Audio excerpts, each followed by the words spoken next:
The purpose of the gentleman's bill is not to give Congress the power to undo midnight rules, because Congress already has that power. Under the Congressional Review Act, House Republicans can go to the floor this week and they can try to undo every single regulation that was issued by the Biden administration from August of last year to Inauguration Day. So what does their bill do?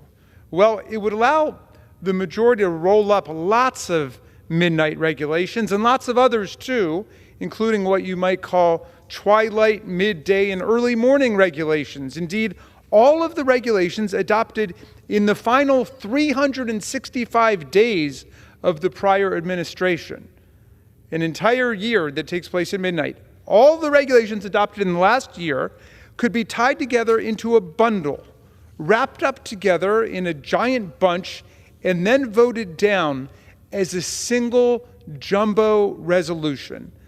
This tactic could be used to try to get Congress to eliminate no fewer, by my count, than 355 major regulations from the last year of Joe Biden in one fell swoop, forcing every member to vote either to sustain all of the regulations or to overturn and destroy all of them.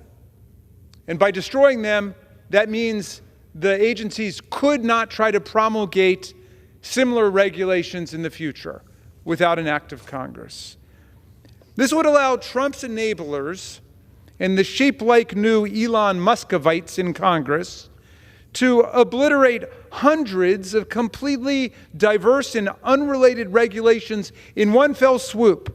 Everything from, these are regulations that were adopted over the last year, everything from removing lead from drinking water to making cell phones compatible with hearing aids, to creating safety standards for infant bath seats, to implementing the National Suicide Prevention Hotline. Mr. Speaker, the reason that 43 states have constitutional or statutory single-subject rules for policy legislation, initiatives, and referendum is because voting on completely different subjects at the same time is a moronic way to govern and an invitation to political manipulation of the will of the people. What's a member to do if he or she strongly approves of, say, overturning 20% of these rules, but strongly opposes overturning 80% of them? This weird dilemma makes us ask why we would even want to force such a choice. After all, the vast majority of America rejects this whole concept. Well, the obvious purpose of this bizarre legislation is to get Republicans to vote to repeal extremely popular common sense regulations, but then try to enable them to escape the political consequences of doing so. Look, consider some of the Biden administration regulations which they would tuck into this monstrosity omnibus midnight relief resolution, and decide if you're willing to vote to overturn them, even if they're tucked in with some infamous washing machine regulation they love talking about. Consider this one from the Consumer Financial Protection Bureau. It cuts credit card late fees from an average of $32 to $8, meaning your credit card company cannot charge you more than $8 for late fees because the CFPB brought a suit and determined that's the whole administrative cost of a late fee. It didn't say the credit card companies couldn't charge anything, but it said when they're charging you $32, that's just a ripoff. Now, our friends on that side of the aisle want to repeal this regulation because they insist it violates their precious laissez-faire principle. That is, let the credit card companies do whatever they want. But when it comes to leaving middle class and working class consumers to the mercy of gigantic credit card companies, my friends, laissez isn't fair. At least that's what the Democrats think, and we will stand up for this regulation. But if you think the credit card companies should be restored their power to charge whatever they want for late fees, way beyond their actual administrative expenses, then by all means support the Republicans' bill. Elon Musk and the billionaires will love you for it. Musk did, after all, just sign an agreement with Visa for his X wallet. Another rule Republicans could add to their giant bundle is from the Department of Transportation, which requires the airlines to provide automatic refunds when your flight is canceled, and to disclose upfront baggage and flight change fees. It used to be they could cancel your flight and just say, well, we'll give you another flight in the future at some point. The Department of Transportation determined that's not fair. If they cancel your flight, you get a refund, and if you want to fly later, or you want to go take a train or find another mode of transportation, you could do it. Now, they could throw that into the big bonfire of regulation destruction they're so excited about. And then you could consign your rights back to the microscopic fine print on the back of your airplane ticket, rather than having the consumer champions at the Department of Transportation trying to stand up for the people. So if you want the airlines to have that power over you, go ahead and vote for the GOP bill. Support laissez-faire, more laissez-faire for the billionaires. Strike a blow against the reviled Bidenomics. Give yourself all the airline inconvenience you want. Another rule that they would throw in is the FTC's wildly popular click-to-cancel rule, mandating that it should be just as easy to cancel a service advertised online as it is to sign up for it. The American people love that, right? If you want to go back to the days when it was easy as ABC 123 to sign up for an online service, but then like the 12 labors of Hercules to try to get out of it when you no longer need it, then by all means support this great laissez-faire Republican bill. Strike a blow against the big, bad, evil, mean, wicked, terrible regulations.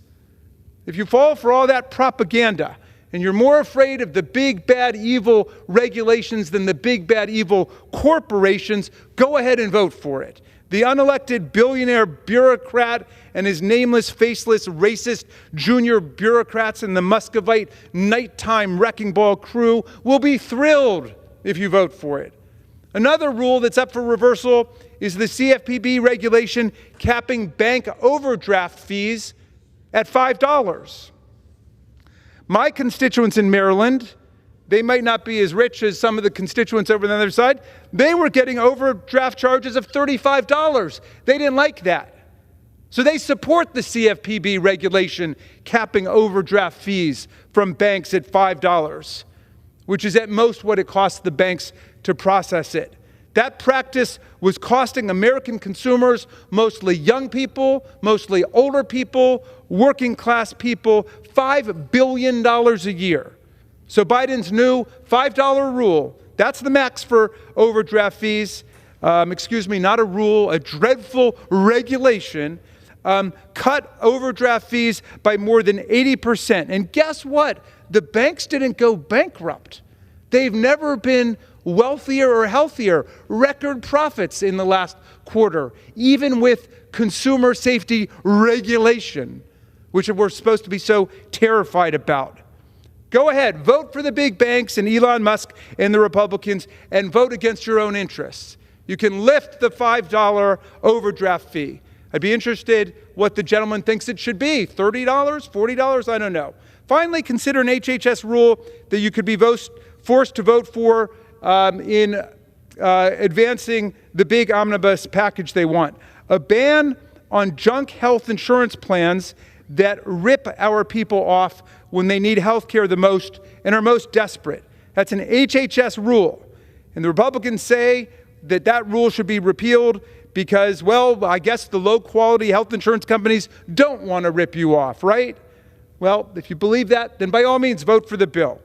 And instead of considering these regulations one at a time on their own merits and then voting on them transparently and publicly as current law requires, as the vast majority of state constitutions and state legislatures require, this Republican bill would give Congress the power to wipe out all of these rules and hundreds of others in one single massive party line vote, which completely pulls the wool over the eyes of the American people. And why do it? They haven't said. They haven't said. They just want it to slide through. Well, they want to throw all these excellent regulations supported by the vast majority of American people in with a couple regulations that I've heard them talk about when I ask them why they want to do it, about washing machines. All right, say you don't like those washing machine regulations. Make your argument to Congress. Let's debate it and discuss it. Maybe you'll convince me. We'll give it an up or down vote. Each regulation gets its own vote. What's wrong with that?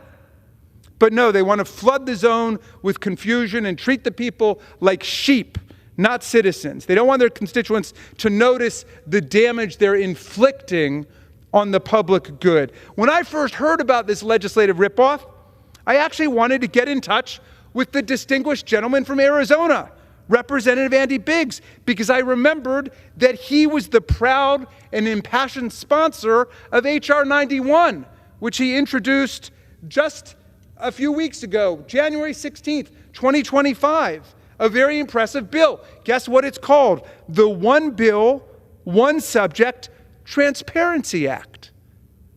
Let me repeat that. The One Bill, One Subject Transparency Act. That's his bill. And I love the fact that he's been fighting for that. His bill, quote, requires each bill or joint resolution to include no more than one subject, and the subject to be clearly and descriptively expressed in the measure's title. Now, the Midnight Regulation Kitchen Sink bill would violate everything that I thought Congressman Biggs believes about the legislative process. Members should be voting on one subject or one regulation at a time, not a dozen different subjects, not 100 different regulations in a single resolution. And the title of the bill should indeed clearly and descriptively communicate exactly what we are voting on, which means one thing. But amazingly, before I could get to find Representative Biggs to tell him that we had to get together across party lines to stop this new monstrosity I heard about, I was told by my staff that he was actually the author of the Midnight Rules Relief Act. I couldn't believe it. I was dumbfounded and gobstopped. The lead sponsor of the One Bill, One Subject Transparency Act was now advocating this massive conglomeration of subjects and regulations, a huge legislative stew, a gumbo where poison pills and healthy vegetables are mixed up freely into one toxic, indigestible, incomprehensible meal. Amazing to me. This is the cynical tactic that I thought my friends in the Freedom Caucus have for years been complaining about.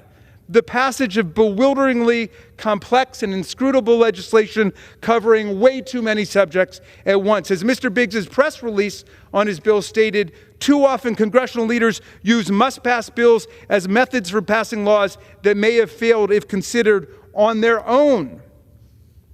And I'll have some more to say about things that he has said about it in the past. But look, he had a solution to all of these tactics of political dishonesty. The One Bill, One Subject Transparency Act would require that every bill considered by the House encompass no more than one subject at a time. Let me repeat that. No more than one subject at a time. And if a bill addresses two or more, guess what? The bill becomes void. And so I'm going to stand up for that principle today that I thought once unified us.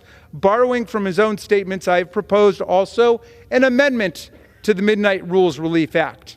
Using language taken directly from his legislation, verbatim, I propose that any resolution we consider overturning agency regulations should be limited to a single subject. And if the resolution attempts to nullify regulations in two or more diverse areas, the resolution becomes, of course, null and void. The whole point of the One Bill, One Subject House Republican movement, led by the distinguished gentleman from Arizona, is that Congress should not be destroying legislative transparency or accountability by shoving unrelated packages into a single moving legislative vehicle. By the way, please spare me any lame rebuttal that we don't have time to actually do our jobs and hear each bill on its own, an argument that my Freedom Caucus friends have rightfully shown contempt for when raised in the past. If you want to repeal the $5 bank overdraft fee or the clean water rule or the click-to-council rule, be my guest. We have all the time in the world to debate why you want to overthrow the $5 bank overdraft rule. This week, the Republicans have brought a grand total of 3 bills to the floor, I think it is. We had some procedural minutia. 3 bills. We've got nothing but time here. They've got no agenda. Their whole agenda has been sidelined and supplanted by Elon Musk, who I thought was the 4th branch of government. Now he seems to be the 1st branch of government, too, as my colleagues across the aisle simply want Elon Musk to do their jobs. We got members in committee thanking him for doing such great oversight.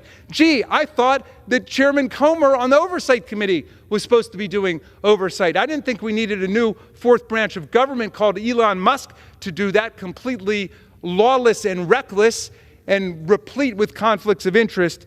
But I digress. 24 resolutions of disapproval of specific regulations have actually been introduced in this Congress. You know how many of those resolutions of disapproval have been taken up in committees of jurisdiction? 0. You know how many have been brought to the floor of the House by my colleagues who are so exercised about big, bad, terrible, evil, mean regulation? None of them. They've not brought a single regulation forward. They've done nothing on regulations with all the time in the world. Now they want to destroy every principle they claim to adhere to in terms of legislation on the floor of the House of Representatives. The truth is that these Republican politicians are terrified to overturn these regulations in broad daylight. They know America supports them, so they should show some courage.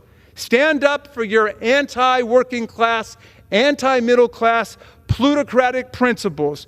Go ahead and vote to destroy the $5 bank overdraft rule, but do it openly, do it clearly, do it one by one. Take each one on. We'll stay here with you all day. We'll even work a 9-to-5 day, something we haven't seen around here in a long time. We'll work 8 hours, we'll work 12 hours. If you want to get into the details of it, let's do our jobs, for real. I dare you, all you single subject zealots out there, oppose this embarrassing, humiliating Midnight Rules Relief Act. I reserve. If all members will please direct their